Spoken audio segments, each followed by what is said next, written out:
Bakit mas pinipili nating manatili sa isang masakit na relasyon kaysa harapin ang takot mag-isa?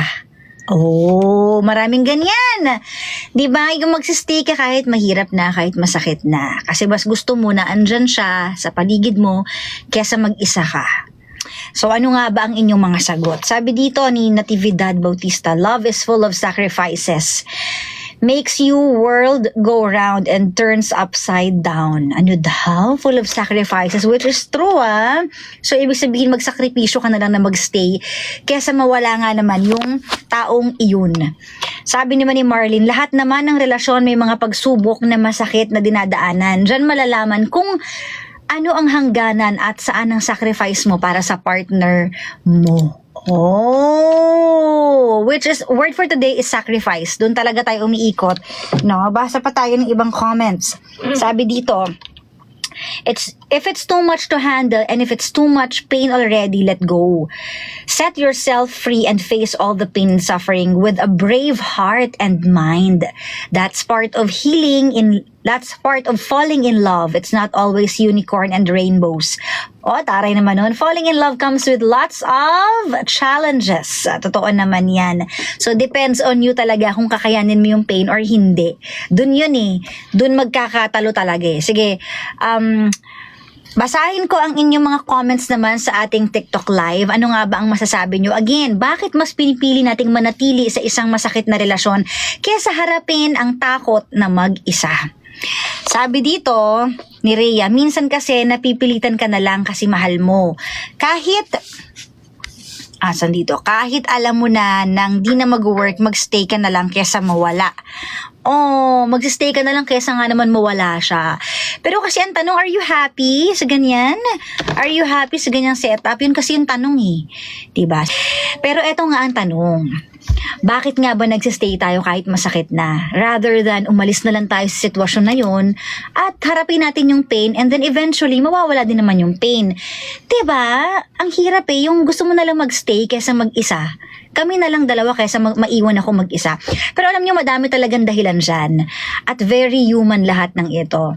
And in psychology, oh wow, in psychology, bakit tayo nahihirapang kumalas? Yung titiisin natin yung pain kesa mag-isa. Kasi nga, built-in na need natin na human beings ang connection.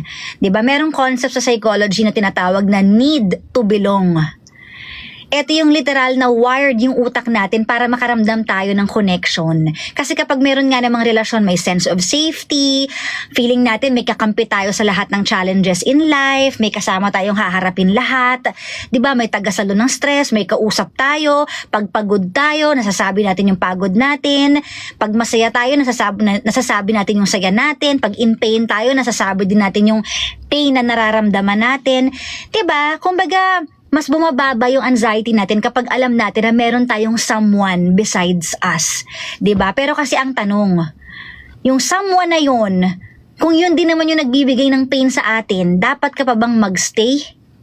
'Di ba? O sige, sabihin natin given na, kakampi mo siya sa lahat, pero pag masakit na, ano pang gagawin? 'Di ba? Yun eh, mapapa-question ka na lang sa sarili mo. Dapat pa rin ba ako magstay?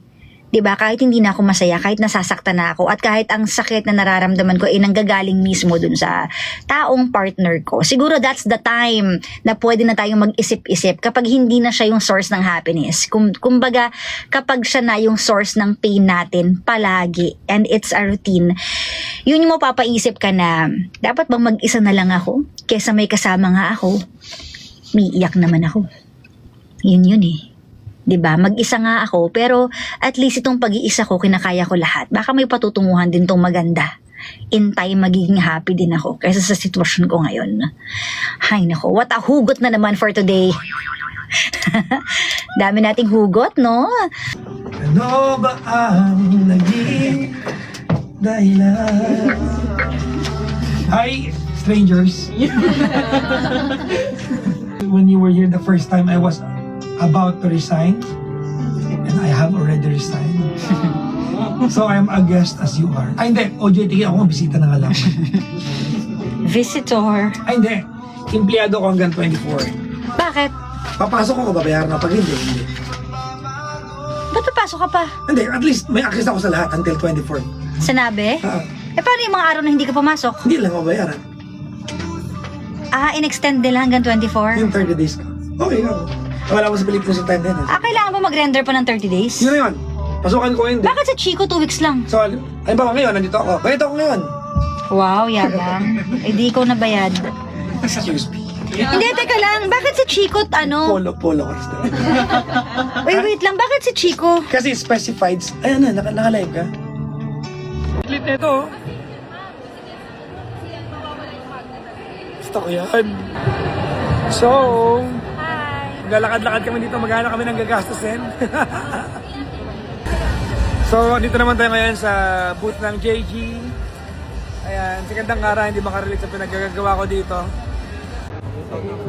Pili mo ako ng bag. Sige. Wala pa rin kami na bibili. Ang tanong, may balak ba kami bumili?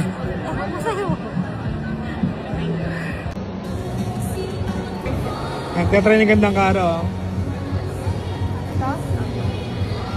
Pero dito eh. Ano ba? Saan niya yung record? Wala nakakalam ng gamit niya. Mahiwaga talaga yung camera na yan. Pero ang ganda yan. Pan-display lang talaga yan. Sobrang bokeh niya. Sobrang bokeh. Depende sa lente. Pakita ko siya asan yung record. Kasi 50mm eh. Saan po yung record? Wala, hindi nila alam sila, ma'am. That's a mystery. Wala na practice niya. Naiin ko si Gandang Kara, oh. Yes, madam. Pagod ako maglakad. Pagod ka na. Ito, nandito kami ngayon sa Amaran. Dahil magtitingin kami ng camera bag. Yun talaga yung pinunta ko. Discount sila ng, halimbawa, PWD. Sa mga camera? Oo. Okay. So, hindi na ako nakatiis, guys. Binalikan ko na yung camera ko sa kotse para mabili ko na yung bag. Kasi sabi ni Kara, bilhin mo na. Sumunod tayo. So, bibili natin yung bag ngayon. Kung kakasya yung mga gear ko sa likod. Pagod ako sa sa mga camera na yun. Sakit sa ulo din, no? Pero nakabili ako ng Bag. sling bag. Very much. I appreciate. Eto, pasensya na kayo, midlip langin yung papa. Kaya medyo tulog yung boses. Pagod ako. Galing kami ni Gandang Kara kanina dyan sa may Photo World Asia. It's my second time attending. Would you believe that? I think I attended a Photo World Asia before, but I was a speaker on a small event. Naka-lipstick ka ba, PPJ? Anong kwento ng buhay ko para mag-lipstick ako? Ha? Anong kwento? Hindi ako naka-lipstick. Sadyang ganyan lang yung lips ko. Hindi yan kissable. Ang tawag yun ay kagatable. Bawal kagatin! Yun yung kalokohan ninyo, no? Inaano nyo ako na na hindi counted to. Ang tawag nyo doon, hindi color yon? Hindi counted? Ano yon? Kayo mag-judge kung yung color counted o hindi nyo ibibilang. Tsaka bakit ba? Kung isa lang kunin kong color, bakit ba? Ha? Kung problema niya yun eh. Ibig nyo sabihin ang ibig nyo masabihin, may color na mas importante kaysa hindi? Ano ba kayo? Lagi nyo ginagawa sa akin yan. Sabihin nyo sa akin, di counted yun. Lagi nyo akong inuuto. Ako naman, sumusunod naman sa inyo. Pusang gala talagang buhay, no? Good morning sa lahat ng mga nasa TikTok live natin. Supporting you all the way from radio station to work from home. Well, I have plans.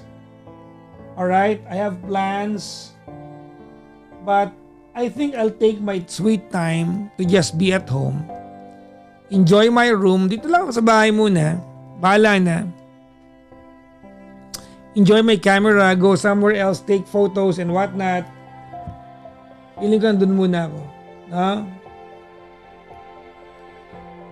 Andun muna ako. Ay, ano ba? Hindi ba kontentong eto lang tayo? Ayaw nyo ba ng ganito lang tayo? Yan, 2,000 naman kayo naan dyan. Hindi ko alam, napapalanin nyo. 2,400. No, masaya kami dito. Well, thank you. Salamat. Alam mo, sobra talagang thankful ako dyan na kahit papano, love niyo ako bilang ako. Hindi ko kaya kailangan magpanggap sa inyo. Diba? Never intended to pretend anyone else other than me. Pag bad trip ako, alam niyo yan. Pero birang-bira ako bad trip eh. Sa caller siguro within the context of the conversation, medyo may mood ako. Pero jolly lang ako talaga eh. Alam niyo yan. Ano ba yung bigay kayo ng bigay? Na ano ba kayo? Bagsak ka ng bagsak, Freya eh. Kala mo hinihingian ka. Thank you, Freya. Ay, nako. May chance ka bang umera sa ibang station? Well, I will always be a radio guy. Okay? Yun ang sasabihin ko sa inyo. I will always be a radio guy. Like it's in my veins, it's in my blood, it's in my bone. Alam mo, nagpa-dragon.